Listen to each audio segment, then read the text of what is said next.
Hello दोस्तों। तो आज की वीडियो को स्टार्ट करने से पहले हमने कुछ इनोवेशन ट्राई किया है, तो बताइए कि कैसा लगा। और आज हम, जैसे कि आपने थंबनेल में देखा था, एरो फंक्शन के बारे में बात करने वाले हैं। तो एरो फंक्शन होता क्या है? ES5 में जब हम फंक्शन कीवर्ड का यूज करके एक फंक्शन क्रिएट करते थे, वो फंक्शन कहलाता था। और उसी का ES6 में एक अपडेटेड वर्जन मिला जो कि एरो फंक्शन के साथ हम कहते हैं। एरो फंक्शन जो है, ये सिंपली हमें एक सिंटेक्चुअल वे, इजी वे प्रोवाइड करता है। बाकी सब इसमें सब कुछ सेम होता है। जस्ट लाइक कुछ ऐसे पार्ट्स हैं, जैसे एरो फंक्शन में आपको फंक्शन कीवर्ड का यूज करना कंपलसरी नहीं होता, वैसे यूज ही नहीं करना पड़ता बोला जाए तो। देन सेकंड होता है, आप इसमें समटाइम्स जब एक वैल्यू रिटर्न या स्टेटमेंट रिटर्न कर रहे होते हैं, तब आपको रिटर्न कीवर्ड का यूज करना रिक्वायर्ड नहीं होता है।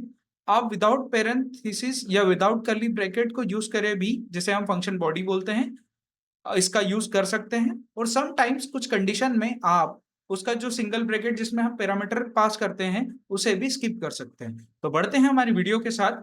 ठीक है, अब स्टार्ट करते हैं एरो फंक्शन से। तो आज हम 6 टाइप्स ऑफ एरो फंक्शंस देखने वाले हैं, जो कि इस प्रकार हैं। बढ़ते हैं उनके साथ।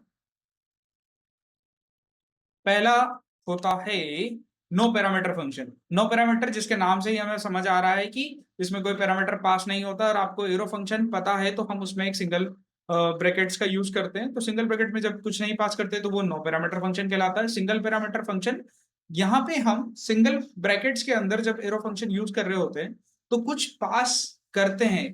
ठीक है, वो अगर एक वैल्यू होती है तो सिंगल पैरामीटर कहलाता है। बट यहाँ पे एक और बात है, जब हम एक सिंगल स्टेटमेंट यूज करते हैं, जैसे कि आपको पता होगा, एरो फंक्शन में रिटर्न लिखने की आवश्यकता नहीं होती, ना कि कर्ली ब्रैकेट के अंदर लिखना हर समय आवश्यक होता है, मींस रिक्वायर्ड होता है। ठीक है, तो आप जैसे देख सकते हैं, हमने स्क्वायर का यूज किया है। स्क्वायर में हमने सिंगल ब्रैकेट नहीं यूज करके डायरेक्टली एक पैरामीटर पास किया है और बिना रिटर्न स्टेटमेंट के यूज किया है। दैट्स व्हाई हम एरो फंक्शन इसका ज्यादा पसंद करते हैं। अब देखते हैं मल्टीपल पैरामीटर। मल्टीपल पैरामीटर मतलब हम एक से ज्यादा पैरामीटर्स जब पास करते हैं, उसे मल्टीपल पैरामीटर्स के वे में यूज करना बोलते हैं, जिसमें हमें सिंगल ब्रैकेट्स का यूज करना ही पड़ता है पैरामीटर्स को पास करने के लिए। ठीक है, बट यहाँ पे भी वही है, क्योंकि सिंगल स्टेटमेंट है तो हमें रिटर्न यूज करने की जरूरत नहीं होती है।